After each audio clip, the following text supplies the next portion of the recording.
Hello, everyone. Welcome back to Fitness Philadelphia. I'm Dr. John Herding, and today we have another very special guest, and I'm really excited for this podcast because we're here with Sikdar today. How are you, Sam? Doing great. Sam is somebody, he doesn't know this, but I look up to him, and I look up to kind of like, I definitely look up to the way he's running his business, which is he's one of the owners of Dragon Gym Martial Arts that now have, did I see you're opening a fourth location? Yeah, we just opened our fourth location essentially 2 weeks ago. Which is amazing. Congratulations on that.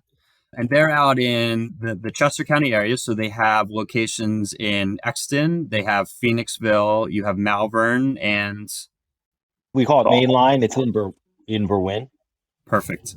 Yeah. So make sure you guys are definitely hitting them up. But he's one of the people I look up to just because of some of the things he's been able to accomplish through martial arts and through business and the message that he's putting out there into the communities that he influences. I'm really excited to get some insight into how his mind works and how he's going about making sure he's positively making change in the communities that he's a part of. So Sam, we do this with everyone just because I feel like you'll be able to give a better bio and background to yourself and kind of your journey into how you got to where you are now. If you wouldn't mind giving us a background into who you are, how you became who you are, and what you're currently doing with your business, that would be great. Sure. So it's kind of a long history for me to be involved in martial arts specifically, and also fitness. So it's kind of like a family tradition too. My grandfather had a studio in a town called Midnapur in India. And that studio was a combination of yoga, wrestling, like weightlifting, bodybuilding, and stick fighting, which was, for the 50s, a pretty interesting combination of things, I thought, to be doing. So he opened that gym, founded that gym in India in the 50s. Then when I was like 5, 6 years old, he spent about a year with us and he started teaching me some yoga and a little bit of stick fighting at that time, which was pretty cool just as a 6-year-old to be doing some of that stuff. So that sort of started my yoga practice. And then after he left, about a year later, I started with formal martial arts training in Taekwondo and Hapkido with my instructor, Grandmaster Goh, and have been doing that ever since. Then through the years, sort of did that, high school weight room type of exercise without a lot of guidance, just sort of figuring it out. And then probably around 2005, was introduced to a gentleman named Brian Petty, sort of by accident. And he introduced me to kettlebells. And then from there, kind of got into the FMS world. Became a kettlebell trainer for a while, all alongside with the martial arts programs that we've been growing and developing. So now, 2022, we have where you come. Our main headquarters is it's truly a martial arts and fitness gym where we have yoga offerings, Taekwondo, Muay Thai, fitness kickboxing, Brazilian Jiu-Jitsu, kettlebell classes, powerlifting classes, personal training. It's, we've sort of got the whole thing here. And then in our satellites, it's sort of, much more streamlined model where we focus on the kids and then one of our martial arts programs for the adults. So in our Malvern school, we have the kids program and a Muay Thai program. In the Berwyn school, we have our kids program and a Brazilian Jiu-Jitsu program. And it's looking like Phoenixville will look like that as well. Yeah. And that's what I really admire about you guys is, and I think the first interaction I had with you might have been, it was probably 7 or 8 years ago when you guys hosted Charlie Weingroff. Yeah, what's going to hurt? That was about 10, 11 years ago, I think. Oh man.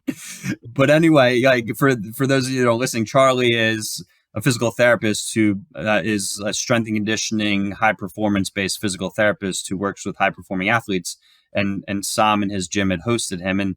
And that's where I think what makes you guys unique to, in my experience, to a typical martial arts studio is you're bringing in the kettlebells and the strength and conditioning and the FMS that you referenced is the functional movement screen and screening people for asymmetries and probability of injury, right? So with what it sounds like some of the training background you brought into your martial arts in high school, it's an all-encompassing gym that takes care of many facets of wellness, not just the martial arts side of things, which is, I think, very unique to that space. Yeah, I think especially for the adult community, so to speak, a lot of people are, I shouldn't say a lot, the majority of people are not getting into a martial arts program to fight because of a real need to defend themselves, but really they're getting into martial arts as a way to enhance their life. Mm-hmm. You know, how they feel both inside and outside. And that's where it became really important to sort of dovetail these two things, because martial arts is a high impact activity by definition.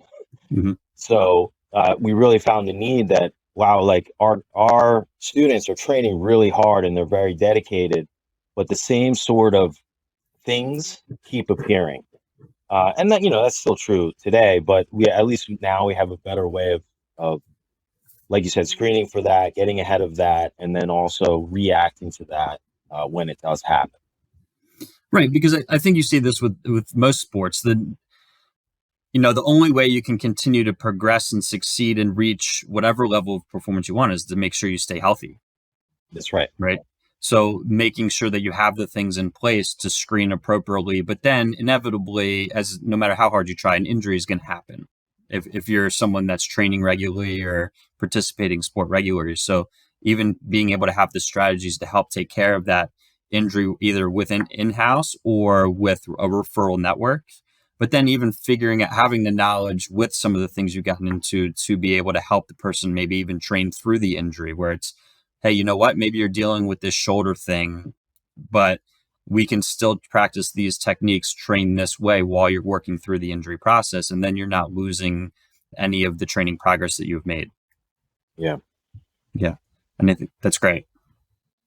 But then I see too, like now that my son's, for the listeners, my son's been doing their program for several months now, and it's a great program. And even watching the classes and how the instructors interact, but then also while the class is going on, they do have a little section in their gym that's a weight training gym, and watching those clients interact and the sense of community that they seem to have with each other, it really seems like there's no reason to leave the gym. There's a great sense of community where you're either practicing your martial art, your weight training, that's your social network, that's your training area, and it really helps to bring it all together from what I've seen, and to just show the great community that you've built to help influence those around you.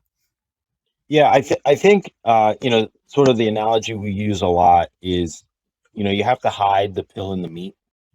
Mm-hmm. And the pill being is a lot of the technical stuff that we studied and we talk about as professionals, either in martial arts or fitness or treatment.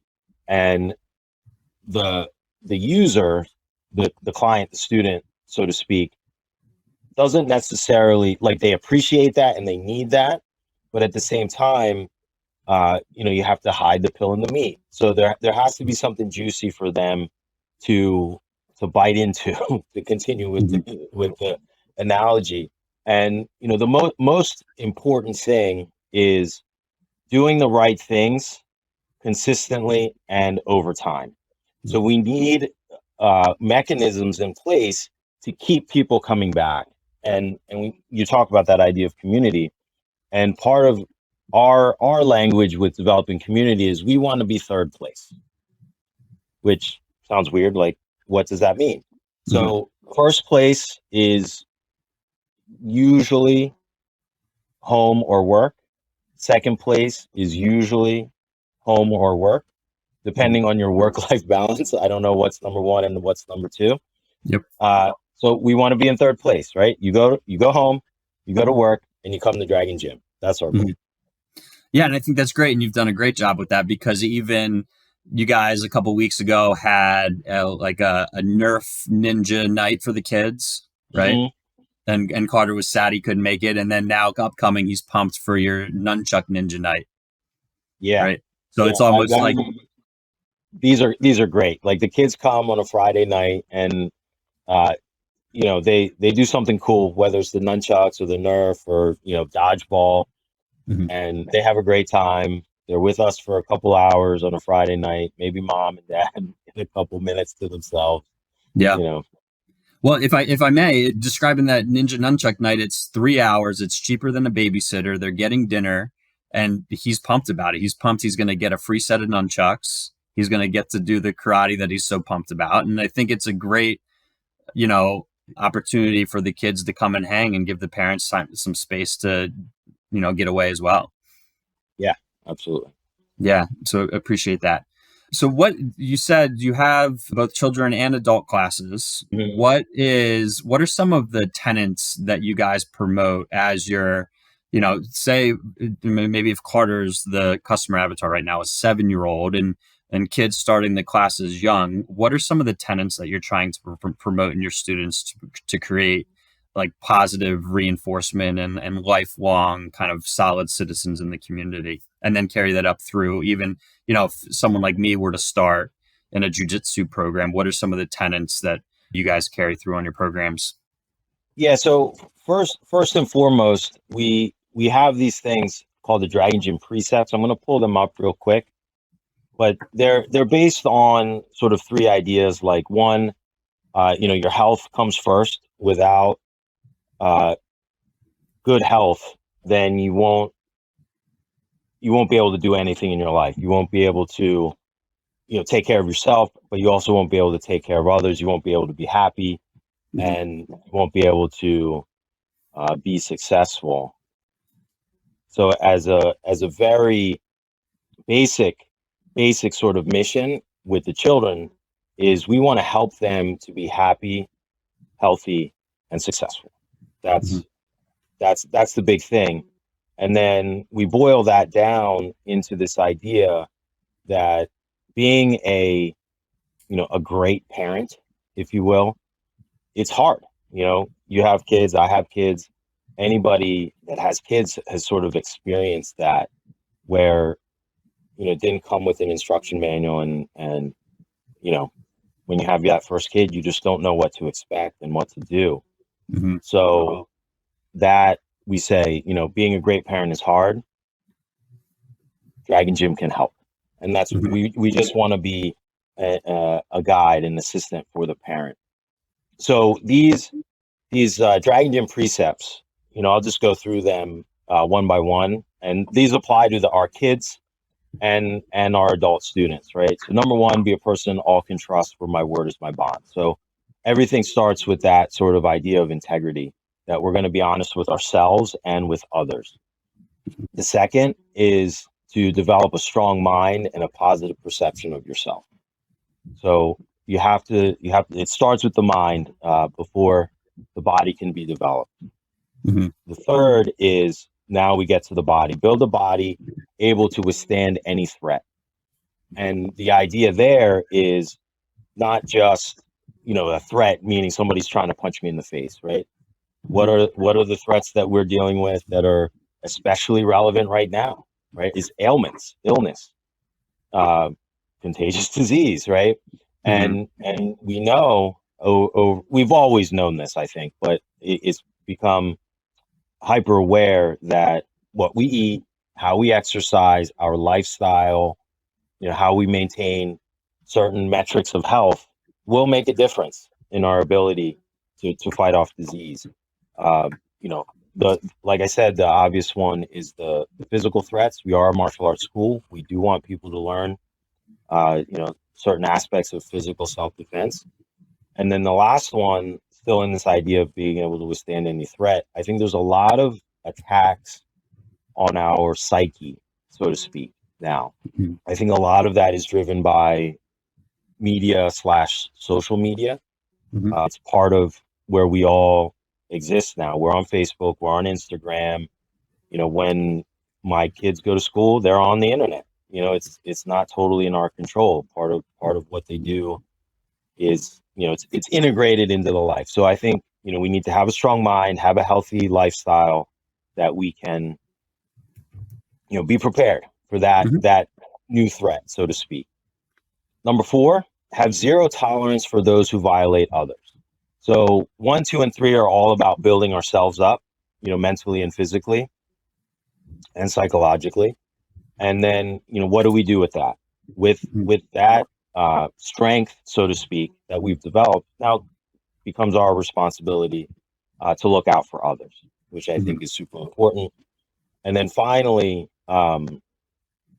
in that vein is number 5, keep a warm heart, be loving, compassionate, and understanding of others. So we have to build ourselves up. We have to take care of those who are maybe not as strong as we are. But finally, don't let all the things that we're doing make us too hard, right? We need compassion for others too.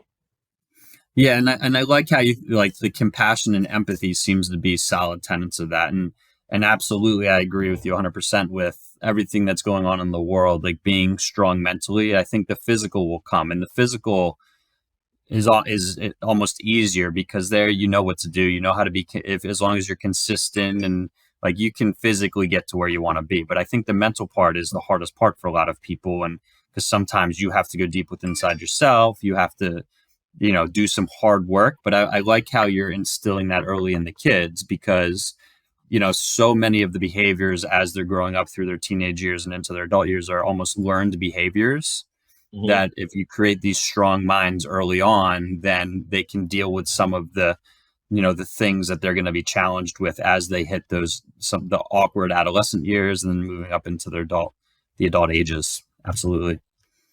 Yeah, I think it's so important that while we have a chance as parents and as mentors, that we establish that strong foundation for them. And then look, they're going to live their lives. We have to, let them go at some point. But, we can have that confidence that they have a good, solid foundation, sort of like philosophical underpinning that they're going to carry with them through the rest of their lives. Yeah, and that was something when we came in for our first, like the introductory sessions, and then like you guys made it apparent very quickly that you wanted to be a part of the home and you wanted to be a part of supporting the home life and helping a parent be a great parent. And I appreciate you guys for that, where you feel, when you walk into the gym, you feel like you're supported and helping create, the best kid that you can. And yeah, of course there's going to be up and downs because it's hard, but the fact that you as a business and all your instructors made it very apparent that you want to be a supportive environment to help both parents and the students, I think it speaks volumes to what you guys are trying to do to influence your communities in a positive way again. So thank you. Absolutely. So you have this tagline that you've created that's at the bottom of all your emails, and you kind of throw out there on some other gear, I think, as well. I've seen it. Be the coffee. Can you explain what that means to you, the message you're trying to put out with that? Because I think it's really interesting and I like what you're doing. Yeah, so it's by no means something that I invented. It's a story that I heard many, many years ago. And then I admittedly also have somewhat of a coffee addiction. I'm a little bit snobby about my coffee. So I just felt like, oh, this really, really fits for what we're trying to do. And, at a high level, it's about, mindset, energy, and action is the idea of Be the Coffee. And, the physical act of drinking coffee every day sort of plays into those things, right? You got to like wake up, have your cup of coffee, it gives you energy. It's the beginning of the day, and then you have to go take action. So like tactically, that's what it's all about. But the story goes something like this, where there's, a grandmother figure and her granddaughter or grandchild. And the grandchild is really like struggling with life. And sort of, there's another saying, when you're drowning, don't blame the water, where when we're in a bad situation or we're down on ourselves, it's really easy to blame external factors. So, the granddaughter is in this sort of like blame the water mindset. nothing's going right for her, and it's everything and everyone else's fault. So the grandmother says, sit down. They're talking and catching up, and she puts 3 pots of water to boil. So as the pots of water are boiling, she's waiting and they're talking. Finally, they come to a boil, and she takes the first pot and puts in potatoes. Takes the second pot and puts in eggs. And they wait a couple minutes and keep talking, keep catching up. The granddaughter's calming down a little bit. And so now, the potatoes are boiled and the eggs are hard boiled at this point. So she takes them out and presents them to the granddaughter and says, well, what do you notice? And the granddaughter's starting to get it, right? She says, okay, I see. The potatoes were hard when we put them into the boiling water, and now they're soft and mushy. And the eggs were fragile, even though they had a hard exterior. And we put them into the water. Now they're hard boiled and they're solid. They can't be broken. And she says, so you see, it's the same environment, boiling hot water, but one thing became soft and mushy and weak, and the other thing became hard and strong. So the granddaughter says, okay, I get it, right? It's not your environment, it's what you're made of, is how you react to the environment, which is a good lesson, I think, but it's not a complete lesson. So she asks, well, what is this third pot for?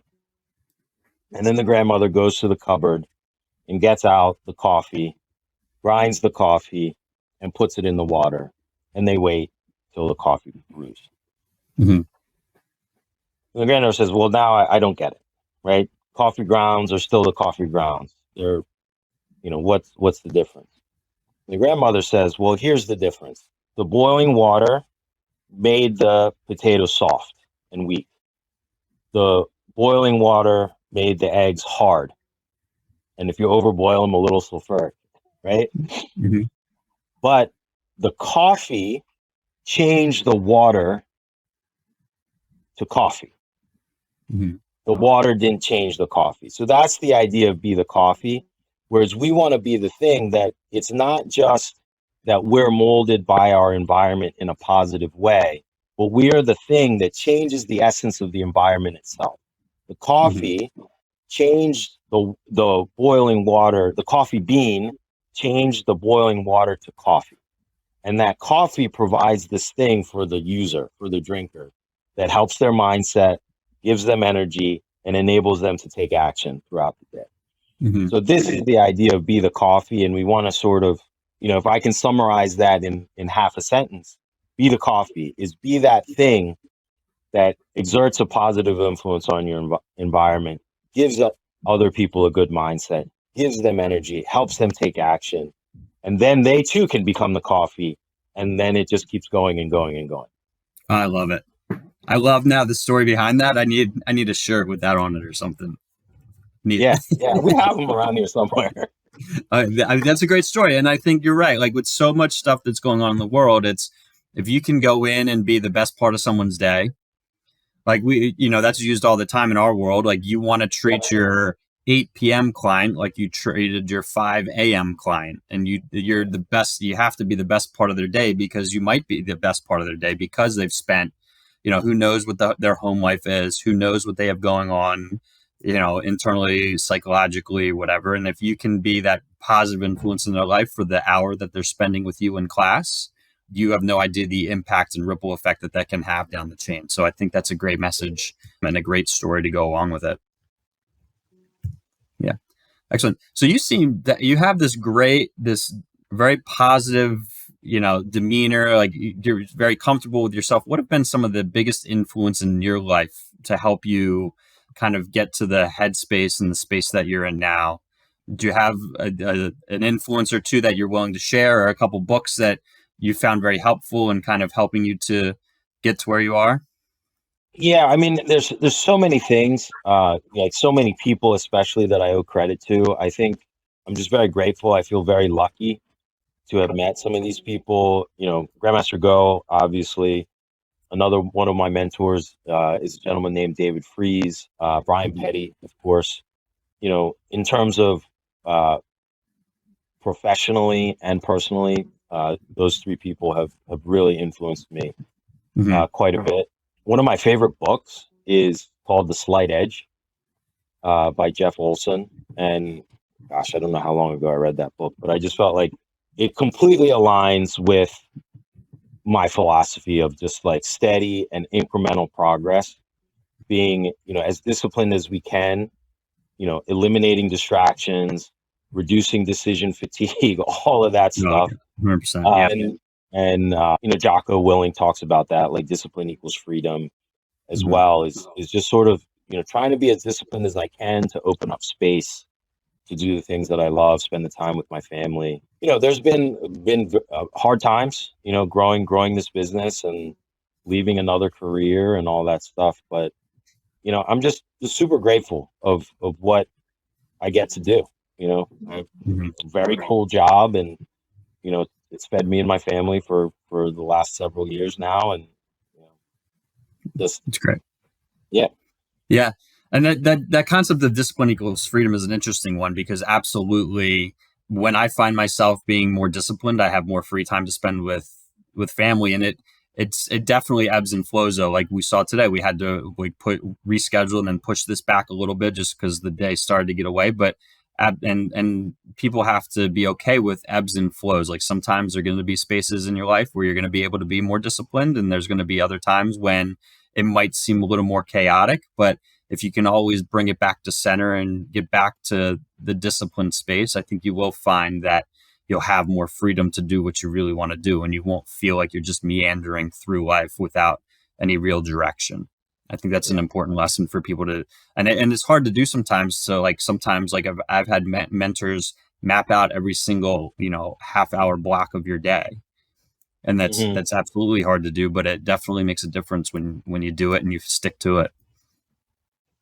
Yeah. I think, when I first experienced that was when I started teaching and coaching.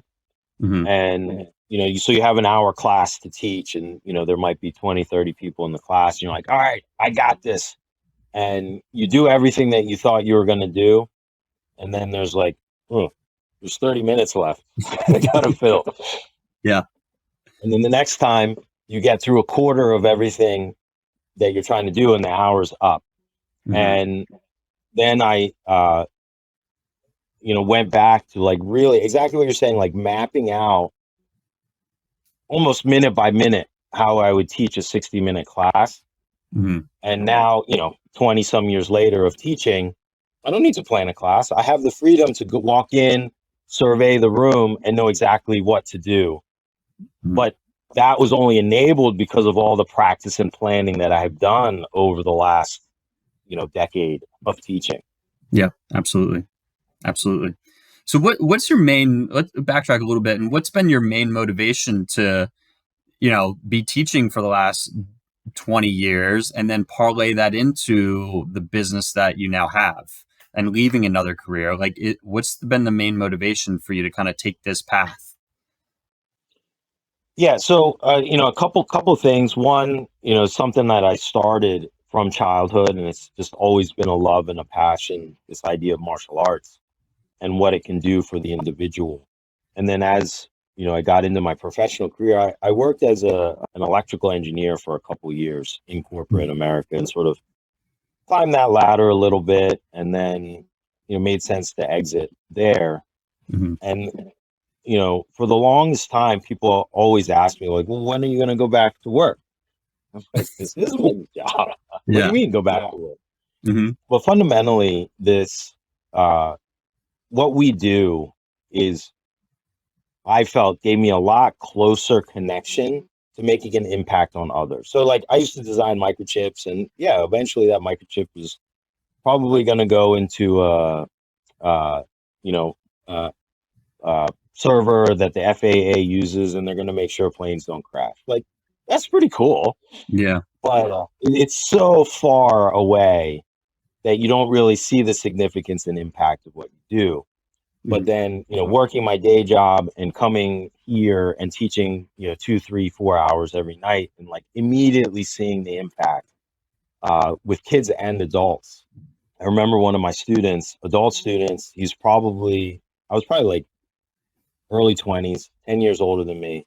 Mm-hmm. Taught his first class, go into the locker room, and he's literally just sitting there with his like white belt in one hand and a pack of cigarettes in the other hand.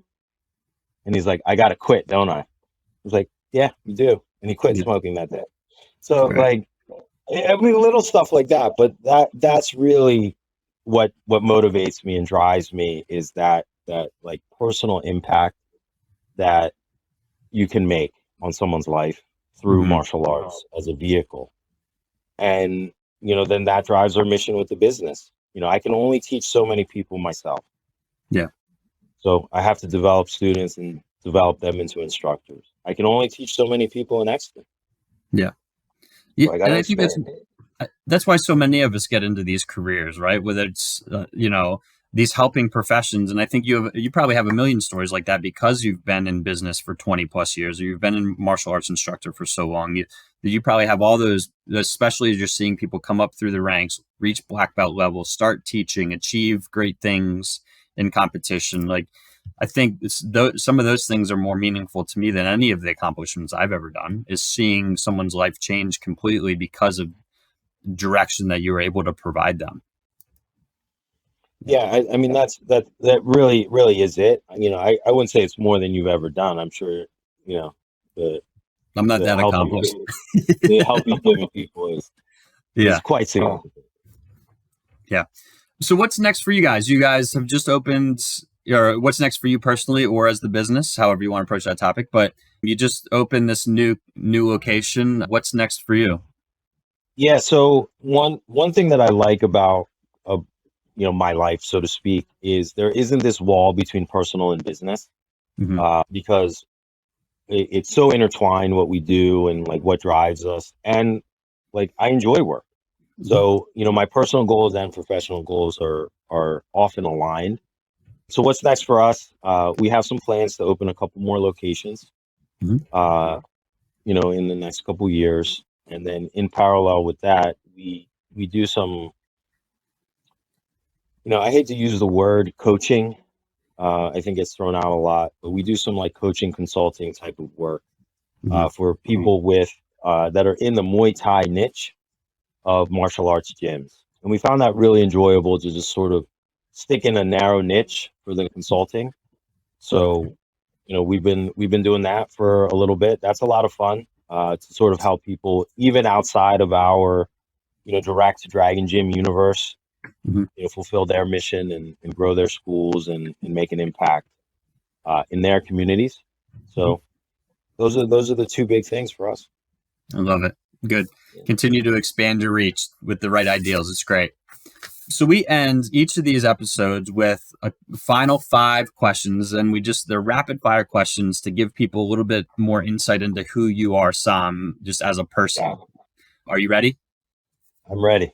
What would be your walkout song? Walkout song. So the Journey, and I don't know the exact title, but it's like The Wheel Keeps Turning or something like that. Okay, I know exactly. Yep. Yeah. All right. What's your favorite exercise? Double clean and press with the kettlebell. Oh, that's a good one. Do you ever add in like the thruster, the little squat in there? Double clean and press squat and actually I started it with the it was double clean and push press was my like go-to minimum effective dose exercise for years and years and years, and then switched it over to the strict press as I got a little stronger. Well, that used to be a good, like, if I was short on time, you get like 50 of those in and you're good to go. Yeah. Love it. One food for the rest of your life, what would you eat? Chocolate ice cream. Nice. And then going off of that, do you have a guilty pleasure? Yeah, I mean the chocolate ice cream. Ice cream. Sure. I have a nasty sweet tooth. I love it. And then what's your favorite thing about the Philadelphia area? Ooh, what's my favorite thing about the Philly area? I think the food. The food. I think Philly and the surrounding restaurants are fantastic, and I think they're underrated. Yeah, I don't disagree with that. I think Philly needs to get more love on a national stage. There's so many great restaurants, and little niche areas with great food. I think you're right on that. Absolutely. Well, Sam, in closing, how can people get a hold of you, whether it's you personally or they want to find out more information with the gym? What are some of the best avenues to get in touch with you? Best way is through the website, dragongym.com. You will sort of see everything about us. You can read more about me and the instructors and my business partner, Alani Beck. That's the best place to go, dragongym.com. See our programs. There's a way to get in touch with us on the website too. Absolutely. Well, I appreciate you, Sam. I appreciate everything that you're doing with the Be the Coffee mindset, with the ideals that you're trying to push forward in the community with the gym. Thank you for being you, and thank you for everything that you're doing for your communities. Thanks, John. This was fun. Absolutely. I'll talk to you soon.